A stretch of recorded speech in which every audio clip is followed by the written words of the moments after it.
खेल को लेके माननीय प्रधानमंत्री जी और मुख्यमंत्री जी और खेल संसद महोत्सव के इंचार्ज और ओलंपिक अध्यक्ष कप्तान साहब, इन सभी का एक मुहिम चलाई है कि बच्चे जो हैं युवा नशे से दूर रहें, युवा खेलों की तरफ अग्रसर हों और खेलों से बच्चे नौकरी की तरफ भी जाएंगे और बुरी संगत वगैरह सबसे हटेंगे। आपका खेल स्टेडियम है वो अच्छी हालत में नहीं है, तो उसके लिए घोषणा भी हुई है, तो कब तक ये ठीक कर पाएंगे आप? बस बहुत जल्दी सरकार पैसे दे देगी। आज कप्तान साहब ने घोषणा की है, इनके कहने और करने में फर्क नहीं होता। बहुत जल्द पैसे आ जाएंगे और हमारा खेल स्टेडियम जो वो सुचारू रूप से बढ़िया। इन्होंने कहा वोटों की राजनीति छोड़ करके सारे इकट्ठे हो जाएं। हाँ, ये जो कप्तान साहब ने बात कही, ये बहुत अच्छी बात कही है कि बच्चों के मामलों में जो ये राजनीति है, ये अच्छी बात नहीं है। क्षेत्र में खेल स्टेडियम की आज जैसे जमाल की आपने घोषणा की, बहुत सारे स्टेडियम बने लेकिन उस हालात में नहीं है जहां हम मेडल लाने वाले खिलाड़ी पैदा कर सकें। क्या कुछ रूप आप ठीक कहते हैं। मैं भी गांव से ही संबंध रखता हूं और एक वक्त की योजना आई थी खेल स्टेडियम की, जो उसमें गांव की पंचायतों को ज़मीन देनी थी और खेल विभाग को उसमें स्टेडियम्स बनाने थे। 8 से 10 एकड़ की ज़मीन मांगी गई थी। तो उस वक्त किसी वजह से या उसमें जागरूकता नहीं थी, जो ज़मीनें दी गई वो 50% से ज़्यादा ज़मीनें जो है वो ऑड लोकेशंस थी, गांव से कुछ दूर थी, कहीं वो धरती गांव से नीची थी, कहीं वो सेम की थी। तो स्टेडियम बने 163 स्टेडियम बने जो 10 एकड़ के आसपास के।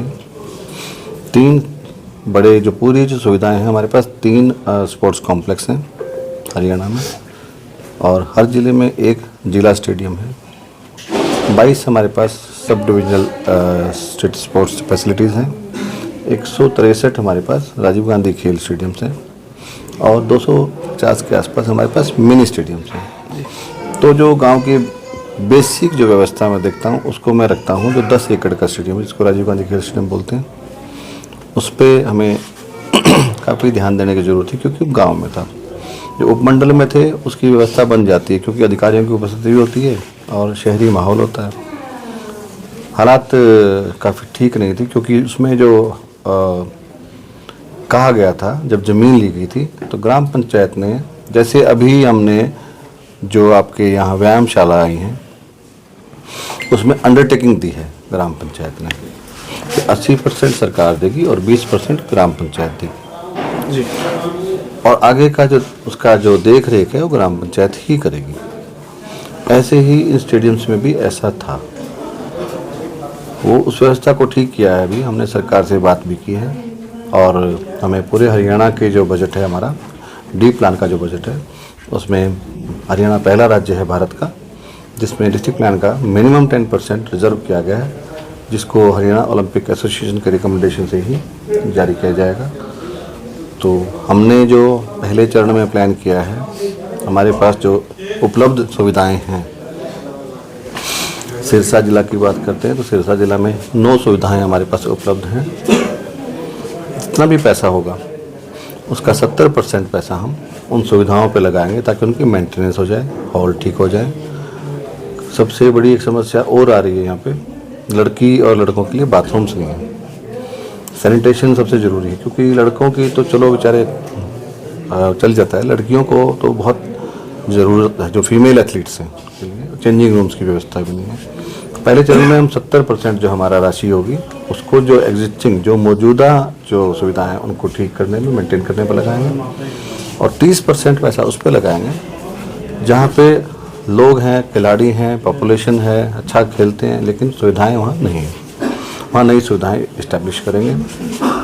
तो उसके बाद जो नेक्स्ट ईयर होगा उसमें उन्हीं सुविधाओं पर जो 9 सुविधाएं थी उनके ऊपर फिर हम मेंटेन कर लें। हर साल ये फिक्स रहेगा।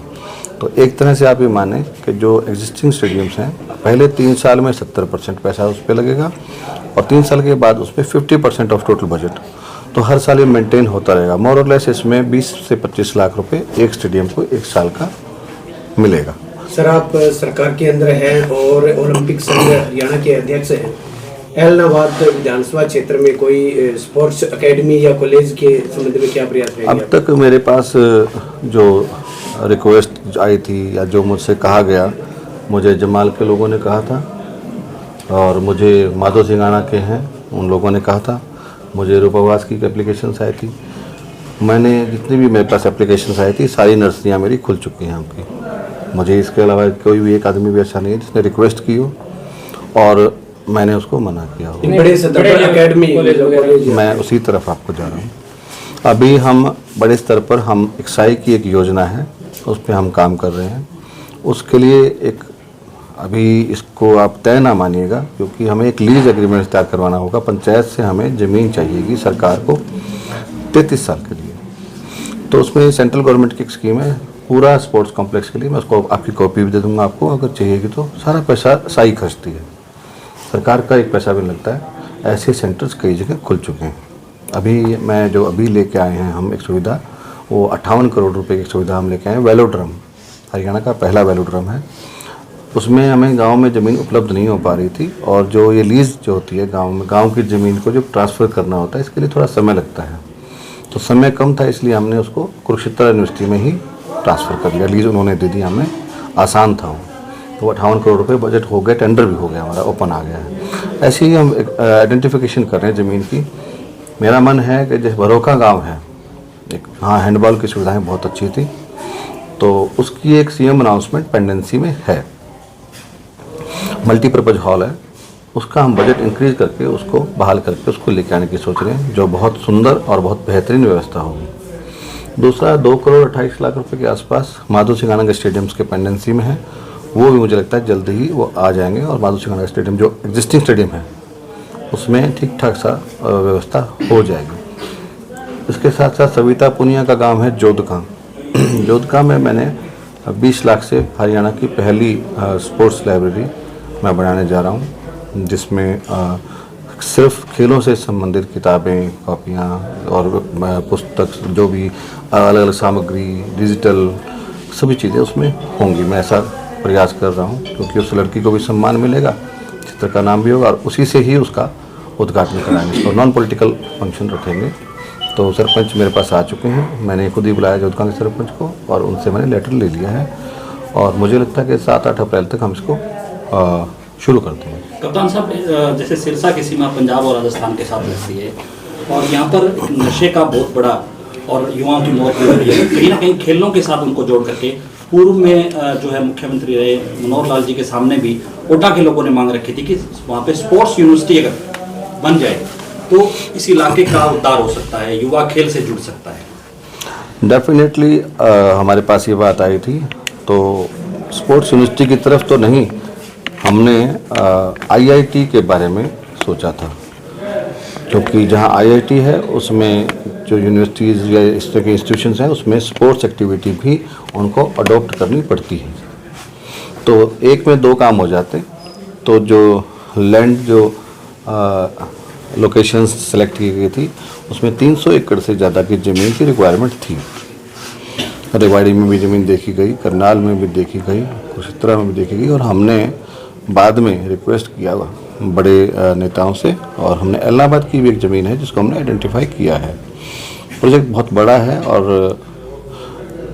मैं कहना चाहता हूँ ये कि पॉलिटिकली हमारा हिस्सा सिरसा का कम है, तो फर्टाइल लैंड अभी तक ये कम है और जहाँ फर्टिलिटी ज़्यादा है वहाँ उनका दबाव सरकार पर प्रत्यक्ष अप्रत्यक्ष रूप से पड़ता है। फिर भी हमने लैंड आइडेंटिफाई कर ली है, उसका सर्वे करवा चुके हैं, उसके यहाँ से जो उसकी रिकमेंडेशन चाह चुकी हैं और शुरुआत मैंने ही की थी। मैंने ही सरपंच से उनके जो सुरेना गांव है उसके सरपंच से मैंने ही शुरुआत करके इसको यहाँ तक पहुँचाया। देखते हैं कामयाब हो पाऊँगा तो सरकार के एक नहीं तो हम जो नशे की बात है उसमें ज़बरदस्ती ये नहीं रोका जाएगा नशा। इसमें 2 तरीके से काम करना पड़ेगा। एक तो अवेयरनेस चाहिए, एक इसमें जिस तरह से मैंने प्रयास किया था, हालांकि उसे पॉलिटिक्स से जोड़ दिया गया, मैंने प्रयास किया था जितने भी खेल हुए हैं आज तक उसमें मैंने एक भी मेरे कॉन्स्टिट्यूशन का ऐसा खेल नहीं है जिसमें मैंने किसी भी प्रकार का थोड़ा या ज़्यादा योगदान ना दिया हो। उसका कोई पॉलिटिकल मोटिव नहीं था। उसका मोटिव यही था कि लोगों को, बच्चों को बहका दिया जाए और खेल की तरफ मोड़ दिया जाए। मैंने मैराथन की शुरुआत भी की, मैंने जिम भी काफ़ी लगाए, पर बाद में क्या होता है कि उसको देख रेख उसकी नहीं होती है और उससे समस्याएं आती हैं। पर सबको जागरूक होना चाहिए। जैसे आज की शुरुआत है, इससे भी फ़र्क पड़ता है। थोड़ा सा हमें पुलिसिंग जो व्यवस्था है, जो हमें उनको भी सूचना देनी चाहिए। हम कई बार सोचते हैं कि अपना के लिए, इसको भी थोड़ा सुधारना पड़ेगा। और आप लोगों पर भी जिम्मेदारी है, क्योंकि गांव का आदमी गांव में ही रहता है, लेकिन आपकी निगाह जो है, आप क्रो आई है आपके पास, एक जो ऊपर से देख सकती है सबको। आपको भी इसमें थोड़ा करना चाहिए। और हमारे लायक कभी भी कुछ बताएं आप। 1 साल के सरकार के कार्यकाल को कैसे देखते हैं? क्या मैं अपेक्षित हूँ सरकार के कार्यकाल पे कुछ टिप्पणी करने के लिए? हाँ जी बिल्कुल जी। मेरे हिसाब से तो मैं इसको ठीक मानता हूँ। मुख्यमंत्री जो है, उनकी परसेप्शन भी यही है, शायद आप भी मुझसे सहमत होंगे, कि वो काफ़ी मिलनसार हैं, हंसमुख हैं। और मुख्यमंत्री के जो मिलने का समय है वो रात को 12 बजे तक, 12:30 बजे तक भी है।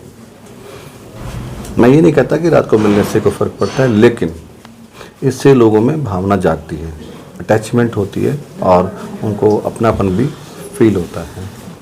अब तक सरकार ठीक काम कर रही है। जो मुख्यमंत्री ने अब तक की जो नौकरी लगाई हैं, 25,000 नौकरियां लगाई, ये भी ठीक ठाक थी। इसमें कोई शिकायत, एक भी शिकायत नहीं आई।